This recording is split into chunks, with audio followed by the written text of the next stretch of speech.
দেখাশুনো করে নয়, দেখে শুনে বিয়ে করতে হয়। নমস্কার, আমি সাইকোলজিক্যাল কাউন্সিলর ভাস্বতী মিত্র।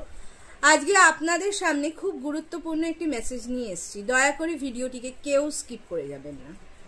সোশ্যাল মিডিয়া খুললেই এখন পলাশের ঘটনাটি আমরা প্রায়ই দেখতে পাচ্ছি। এক বাংলাদেশি ৩৫ বছরের যুবক, যার স্ত্রীর বয়স মাত্র ২০, মা ও স্ত্রীর ভেতরে ঝামেলা সামলাতে না পেরে সুইসাইড করেছে। এরকম পলাশ কিন্তু প্রতি ঘরেই একজন করে থাকে। সেক্ষেত্রে ঘটনাটি একটু ব্যতিক্রমী হয়ে থাকে। পলাশের স্ত্রীর মতো মেয়েরা বেশিরভাগ সুইসাইড অ্যাটেম্প্ট করে।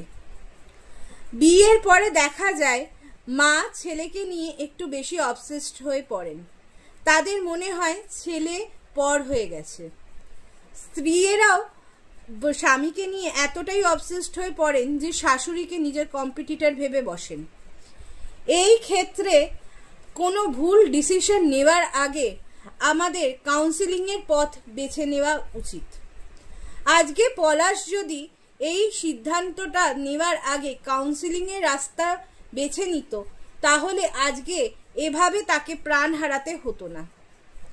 আপনাদের পরিচিত বা আপনাদের ঘরে এমন যদি কোনো পলাশ থেকে থাকে, তাকে সত্বর কাউন্সিলিংয়ের জন্য উপদেশ দিন।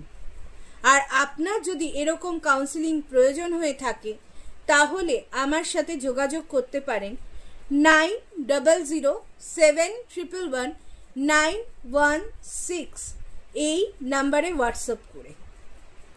মনে রাখবেন, ধ্বংস করা সহজ, গড়া কঠিন।